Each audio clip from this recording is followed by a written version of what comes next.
Welcome back, everybody, or if you're new, welcome. Today we're working on this 91 F-150.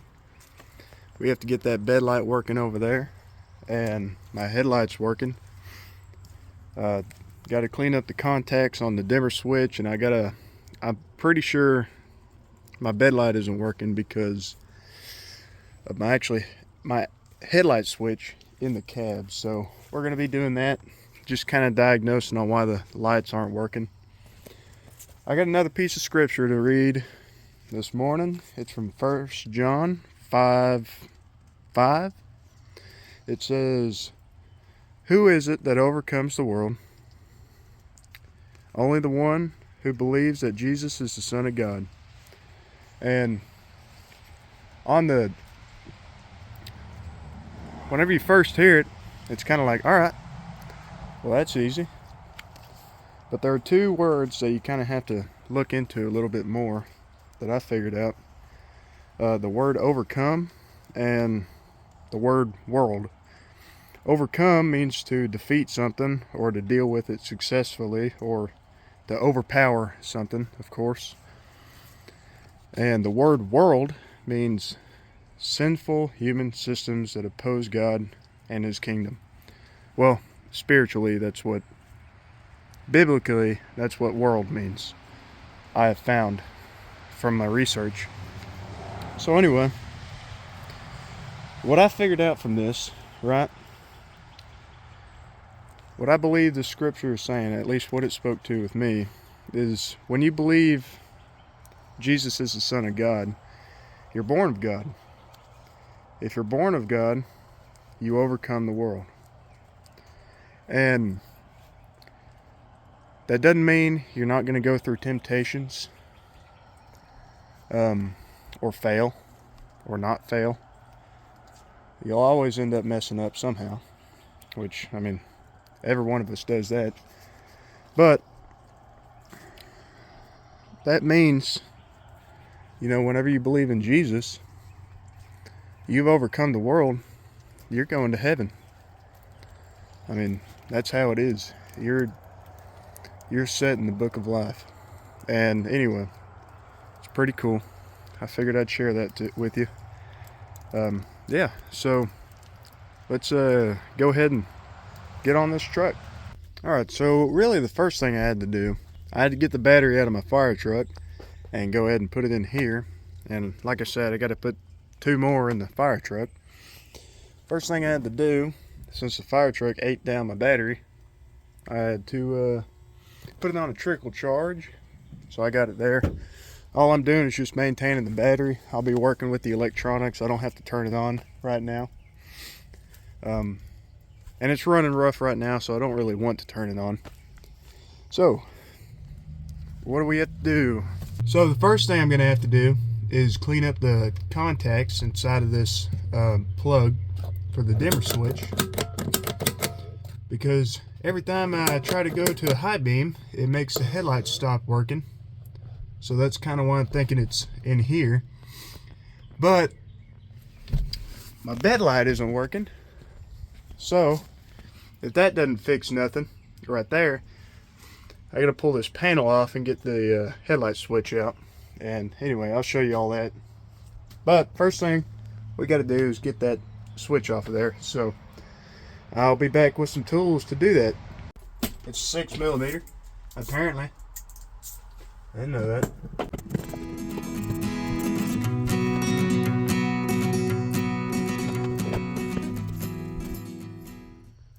Yeah, it's hard for you to see, but if you look in there, you see they're pretty dirty. So I just want to clean them up and know that I'm not missing nothing on it. So yeah, I'm gonna grab some emery cloth and just kind of scrape it in there. So I didn't find any emery cloth, but I did find some 80 grit sandpaper.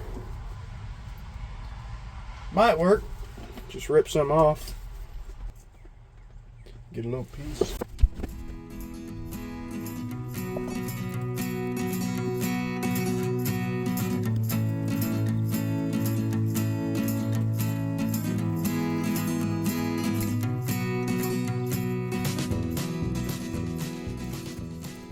Alright, So now, I got that cleaned up.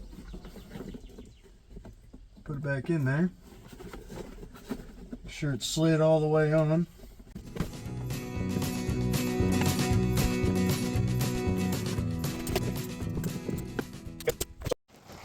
Okay, so since it's an older truck, I don't believe the key has to be on. So we pull that switch out. We ought to be able to come up here. Okay, so I think those might be the bright lights. I don't know. Be easier to tell at night. Let's say on the dash. I don't see it. It's starting to rain though. Okay, we hit the switch.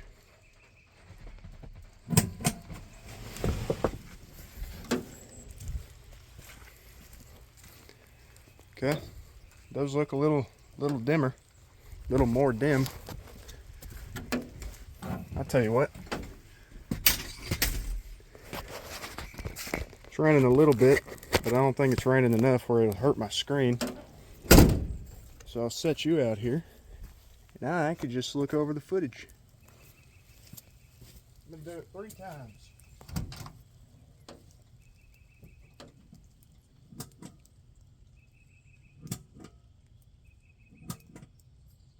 Low beams, high beams. Low beams, high beams. Low beams. Okay, that works. That does work. So, good deal. My headlights work. So, we turn this off. Now, here's how the switch works right here. If you turn this all the way to the left, which I'm going to have to get a pair of channel locks, but if you turn it all the way to the left, your cab light should come on whenever the door is closed, and your bed light should come on. Now, I guarantee just because I cleaned up the contacts and it fixed my headlights, that doesn't mean my bed light's going to come on. And I promise you, I've already changed the light bulb. If changing out the switch doesn't work, I'm gonna have to run new wiring to it or something, or figure out what's going on, because the wire shouldn't be bad.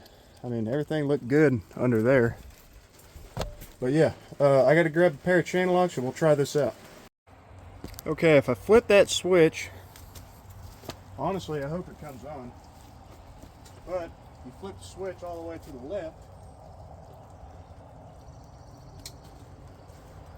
and it's not on. Okay, so the switch has to be bad, and let me tell you why. Bring you in here with me. Okay, see that light? Well, let me make sure you see it better. All right, you see that light? I had the light switch pulled out, you know, so your headlights and your running lights and your dash is going to light up. It's daytime, so you can't see it very well, but you can see that light right there. If you turn it all the way to the left, look, it goes out. You bring it back, and it dims and brightens. So that's telling me that that switch has to be bad. So I'm going to change it out. All right, since I kind of locked myself in here, I need to open that. It's raining outside, and I don't want all the rain to be in. To get this off, you just pull it off. Although I might be breaking something. It sounded like it broke something, so be careful whenever you do it. No, I didn't break anything. Okay. Well, there's the pump switch. That's your fuel pump switch right here. Alright, so what we have to get out is this right here. And what I'll probably end up doing is disconnecting the battery, because there are live wires that go to this, and I don't want it to mess up anything, you know, wiring wires. I don't think it would, but you know, just to be safe. This is the new switch.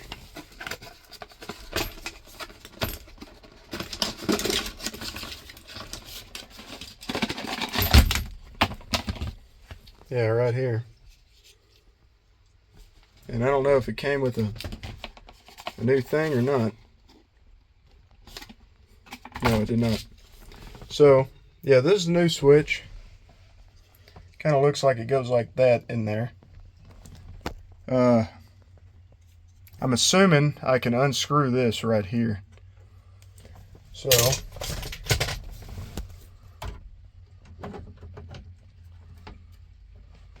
yep.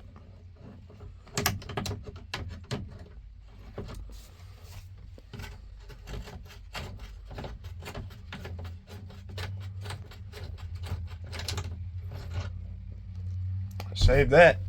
Didn't come with a new one of those. Now, I may end up taking that on, this out right here. I think that'd be a lot easier. So I gotta go get my Torx bits. I'm pretty sure that's a T25. Let's try it out. Nope, it's a T20. Usually I'm pretty good at those, but apparently not right now.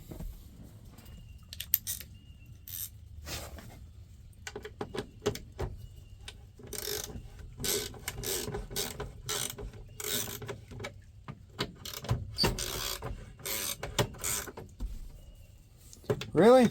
All you have to do on this interior stuff is just loosen them,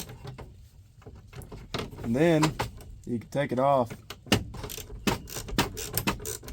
with just the socket. It gives you a lot more room to work with and all that good stuff.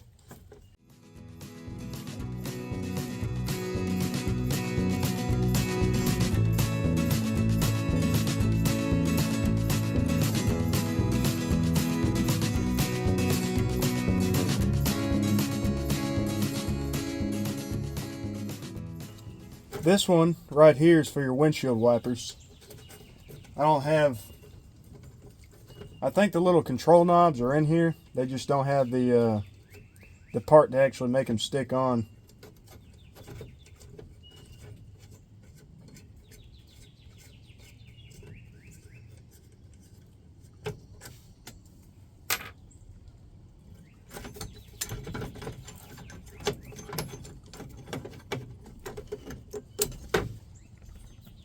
Alright, so that's off.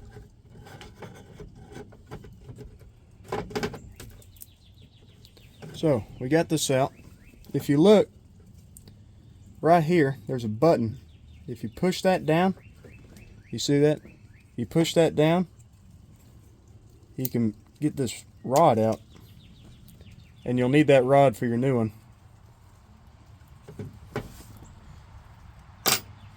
So, you know, I'll figure it out for y'all. Electricity is not off to the truck.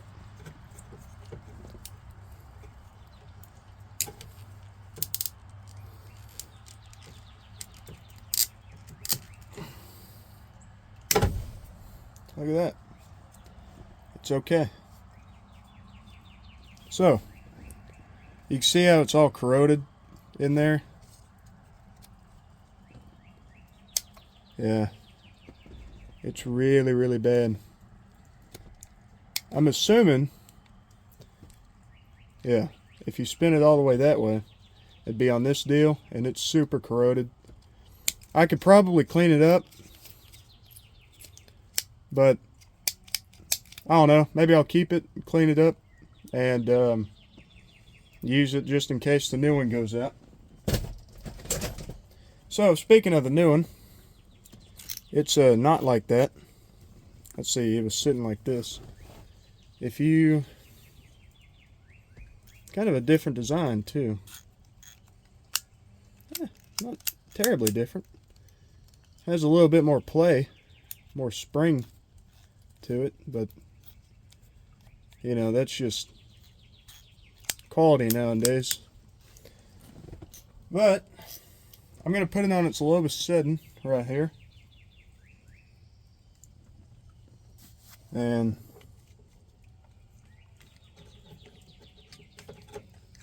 put it on the way it goes.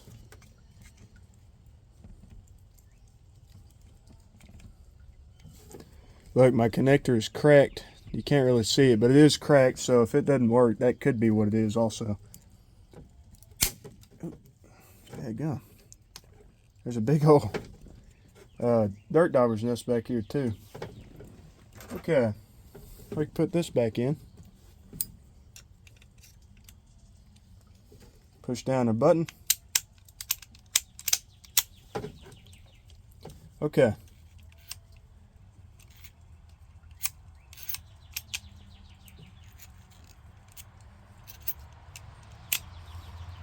Alright, before I go ahead and reinstall this, I gotta be careful not to touch the copper on here while I do this. I'm gonna go ahead and turn it all the way over. Get my channel locks. Twist it all the way to the left. Okay, let's go out here. Oh, look at that. It works. That was it. My problem solving skills are getting better. That's awesome. So that's really cool. I'm going to put it back on the lowest setting. And I'm going to go back and install this. And y'all just have a good time watching.